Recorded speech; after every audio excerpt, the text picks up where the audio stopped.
Cooper was basically found unable to walk in his yard when he first presented to WestVet. He was non-ambulatory and virtually paralyzed, unable to walk. We didn't know how he got that way. The owners didn't see any trauma. The emergency veterinarian localized his problem to his neck, up near the base of his skull.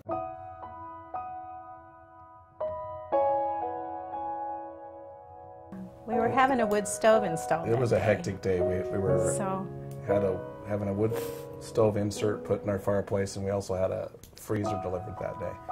So there was a lot going on, and we were busy with that, and so the dogs were in the backyard playing so they wouldn't, be underfoot.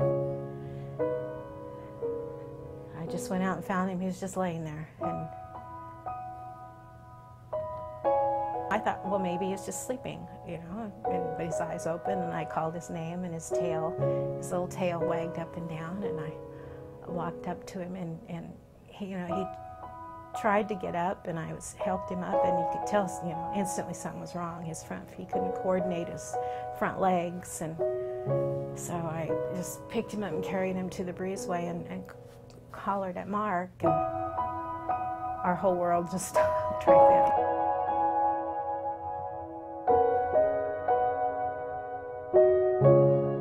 Cooper's case is a little unique in that the type of malformation that he has of his cervical spine is relatively rare. This is the first cervical vertebrae, and you see this little dark stripe right here. That's a normal articulation or a joint between the base of the skull and the first vertebrae. So this is normal. On the opposite side, it's fused, and that was something that happened probably at birth or shortly before then. So this is a congenital malformation. His skull, the base of his skull, is fused and connected to part of that first vertebrae.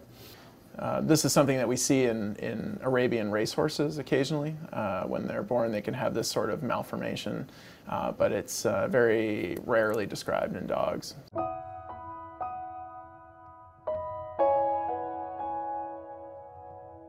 He's a fighter. He was touch and go for a while,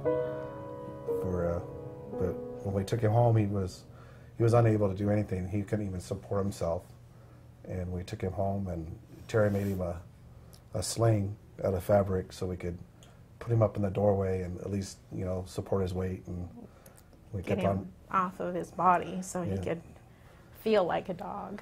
Cooper, his motivation is the thing that set him apart. He is easy to motivate. He motivates himself, really, and all you have to do is show him a piece of chicken or a ball or something, and he goes the rest of the way for you. So he's a pretty special little dog.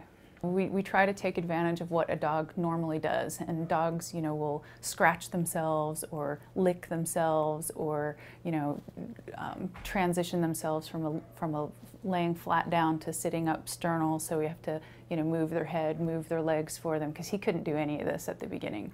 So we kind of recreate a normal transition from laying down to sitting up to then standing and scratching on the ground and those kinds of things. Simple stuff we would start with. We kept on bringing him back every week for hydrotherapy, and probably the first day we realized, the first therapy session after we came back, and they filled the tank up and put his life vest on, and they started up the treadmill, and he was moving his legs, and we pretty well knew then that we were going to get a full recovery probably. Between his attitude and his owner's just constant attention to helping him get better, that's really been the key, I think.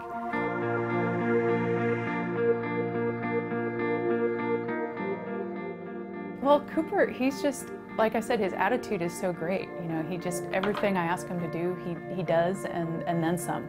So he's really sort of surprising in that regard. He's still in some of the healing process, and he's still recovering some of his coordination and strength, but it's coming along great. So I think, one of these days we're going to have to turn him loose, and I think we'll all kind of hold our breath for a minute, but he's broken all the rules. He's really amazed all of us.